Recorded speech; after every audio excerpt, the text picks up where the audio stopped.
Dans cette vidéo, nous allons voir la formule pour trouver des clients quand on est freelance. Je vais parler dans cette vidéo au freelance. C'est une vidéo qui vient d'une question qui m'a été posée par l'un de mes abonnés qui est freelance, notamment designer webmaster, et qui me demandait comment faire pour trouver des clients parce qu'il avait du mal à décoller en termes de clientèle, et à côté il y avait certains de ses collègues qui avaient des clients. Donc il me demandait comment trouver des clients pour pouvoir vivre de son métier de freelance. Il faut déjà savoir qu'il y a deux façons de faire du business. J'en ai parlé dans ma vidéo précédente. Soit tu fais du volume, soit tu fais de la marge. Le volume, c'est que tu as beaucoup de clients et tu prends de faibles marges sur tes produits, sur tes services. Tu prends de faibles marges et tu as beaucoup de clients. Le problème, c'est que quand tu fais ça, c'est que tu es obligé à chaque fois d'aller chercher des clients encore et encore. Et donc, la deuxième méthode, c'est d'augmenter les marges et d'avoir peu de clients que tu fidélises, surtout quand tu es freelanceur, d'avoir peu de clients que tu fidélises sur le long terme. Donc, ça nécessite aussi de faire sortir des produits de façon régulière pour pouvoir les scotcher, pour pouvoir les fidéliser sur le long terme. La première méthode, qui est de faire du volume, demande du budget et demande aussi des techniques en persuasion, parce que chaque fois il faut persuader, il faut convaincre une nouvelle personne à rentrer dans ta liste de clients, dans ta liste email, ce qui est hyper compliqué sur le long terme. Donc, lorsque vous êtes freelanceur, au début, c'est difficile de trouver des clients à fidéliser. Ça, je suis conscient de ça. C'est difficile de trouver des clients que vous allez fidéliser. La première chose que je vais te conseiller, parce qu'il s'appelle Ousmane, la première chose que je vais te conseiller, c'est qu'il faut d'abord te rendre compte des besoins des clients. Il faut surtout te rendre compte des besoins des clients. Et rappelle-toi ce que j'ai dit dans la vidéo, parce que c'est que les gens ont des besoins que même des fois ils ignorent, qu'ils n'arrivent pas à exprimer. Donc, par exemple, si tu sais coder un site, ça ne veut rien dire pour le client. Coder un site pour le client, pour le webmaster, c'est peut-être quelque chose de difficile, c'est peut-être quelque chose de... Pas peut-être, c'est un travail hyper compliqué. C'est un travail qui demande beaucoup de travail et qui épuise, qui fatigue. C'est difficile de pouvoir coder un site. Mais c'est difficile pour toi, webmaster, mais pour le client, il s'en balèque, mais royalement. Donc, c'est pour te dire quoi? C'est pour te dire que du côté du client, il se fout pas mal. Ça lui fout la boule. Ça lui fout la boule que tu aies souffert pour créer le site web ou pas. Ce n'est pas son problème. Ce qui est important, c'est la valeur de ton site. C'est la valeur que le site lui apporte. Et les clients cherchent trois choses. C'est la valeur que ton site lui apporte. C'est la valeur que ton design lui apporte. Donc, ce que les gens veulent, c'est trois choses.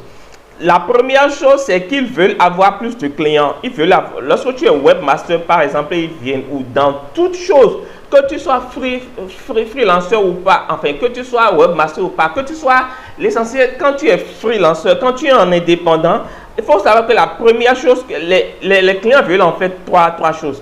La première chose qu'ils veulent, c'est plus de clients. La deuxième chose, c'est plus de revenus. Et la troisième chose, c'est plus de notoriété. Donc, quand tu es freelancer, webmaster ou autre, ils ne vendent jamais un site. Quand tu es webmaster, et c'est l'erreur, je vois que beaucoup font cette erreur. L'erreur qu'il ne faut jamais commettre devant un client, c'est de ne jamais lui vendre un site si tu es webmaster. D'accord? Vendez-lui ce qu'il a gagné quand il aura le site, ce qu'il aura gagné avec votre site, l'expérience client qu'il aura. Le client se fout du langage de codage de votre site, que ce soit en PHP, que ce soit en MySQL, que ce soit en WordPress, il s'en bat les couilles. C'est-à-dire que ce soit en Wix, mais il s'en bat les steaks royalement. Expliquez-lui l'expérience client, ce qu'il va gagner autour du produit. Et donc, pour durer avec un client, pour le fidéliser sur le long terme, il faudra le satisfaire sur les points que je viens de citer. Au début, il vous faudra faire deux choses. Soit vous allez faire beaucoup de gratuits ou baisser votre marge, baisser vos coûts, faire les choses gratuitement à bas prix pour pouvoir avoir de l'expérience et surtout pour pouvoir avoir un bon portefeuille, pour pouvoir avoir des travaux dans votre portefeuille que vous pouvez montrer à d'autres clients pour pouvoir gagner de gros marchés. Donc, vous pouvez aussi tester dans cette période. C'est-à-dire, il ne s'agit pas de baisser les prix parce que vous n'êtes pas bon. Vous expliquez aux clients, vous baissez le prix parce que, ou vous faites du gratuit parce que vous êtes à vos débuts et vous avez besoin d'avoir beaucoup de portefeuilles, beaucoup de projets dans votre portefeuille à pouvoir montrer aux clients. Donc, c'est le moment aussi de tester plein de choses, de tester ce qui marche, de tester ce qui ne marche pas. Et au fur et à mesure qu'on comprend ce que les clients veulent, on peut les aider en leur donnant leurs besoins et en leur donnant ce qu'ils veulent et en s'arrangeant pour mettre dedans leurs besoins et pouvoir les garder sur le long terme. Donc, quand tu veux augmenter, tu veux fidéliser tes clients sur la durée, c'est la technique qu'il faut maîtriser. Et la première chose, lorsque tu fais ça et le client est satisfait, à chaque fois qu'il a besoin de quelque chose, il pourra se rapprocher de toi pour te demander tes services, pour te demander de l'aider.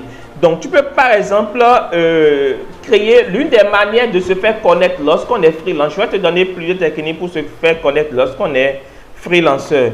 Par exemple, tu peux créer une chaîne YouTube. Tu peux créer une chaîne YouTube pour montrer gratuitement ce que tu sais faire, ton approche, ta compétence, tes thématiques. Tu peux, pas forcément YouTube, mais YouTube, je pense que YouTube est la meilleure plateforme pour pouvoir te faire connaître lorsque tu es freelanceur. Tu peux aussi être sur d'autres réseaux sociaux en donnant de la valeur gratuitement, en créant de la valeur gratuitement, en faisant des tutos, en faisant des vidéos gratuites que les gens vont aimer. Il y a aussi d'autres méthodes puissantes basées sur Facebook. Je suis en train de travailler actuellement sur d'autres méthodes, à part les autres méthodes dont je t'ai parlé, basées sur Facebook, qui va t'amener à trouver tout au moins 15 clients qualifiés ou même jusqu'à 30 clients qualifiés par jour.